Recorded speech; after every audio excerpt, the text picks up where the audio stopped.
मैं लोगों को बोलता हूँ ये चीज़, लोग मुझे बिज़नेस के लिए बोलते हैं कि हम बाहर मूव करना चाहते हैं। मैं कहता हूँ यार इस वक्त, कल का मुझे पता नहीं है, आज की डेट के अंदर one of the best markets UAE, securest market UAE. लेकिन दुनिया क्यों आती है? एग्जैक्टली। आप कोई पाकिस्तान से कनाडा मूव हुआ है, यूके यूएसए, तो वो बस पाकिस्तान नहीं जा सकते।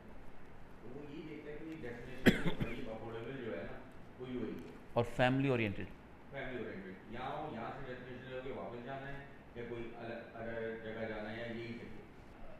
अरे भाई मैंने लाइव ओपनली लोगों को बोला हुआ है, और आज भी बोल रहा हूँ आपके सामने भी, मगरिब की दुनिया के अंदर हलाल तरीके से अमीर होना नियर टू इम्पॉसिबल है।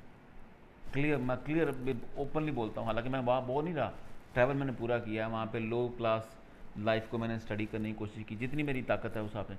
मैं जाकर ना ऑब्जर्व करता हूँ, ऑब्जर्व भी करता हूँ और एब्जॉर्ब भी करता हूँ। ये मेरा मेरी मेरी समझे कि ट्रेनिंग है या मेरी लर्निंग है। सही है, आप पहले वो करोगे तो फिर आप किसी को जी बिल्कुल। तो मोटिवेट कर सकोगे। बिल्कुल, तो मैं ये सारी चीज़ें करके पैदल बड़ा चलता हूँ, हॉस्टल्स में रहता हूँ, लोगों से डिस्कस करता हूँ, मैं कहाँ से आऊँ वो शेयर करता हूँ, लोगों का हमारे बारे में क्या व्यू पॉइंट ऑफ व्यू है, फिर लोग हमारे बारे में क्या सोचते हैं। और पाकिस्तान? पाकिस्तान भी, यूएई भी, जब बोलते हैं आई एम फ्रॉम दुबई तो वाह rich people, you must be rich. Of course, अल्हम्दुलिल्लाह वी आर रिच।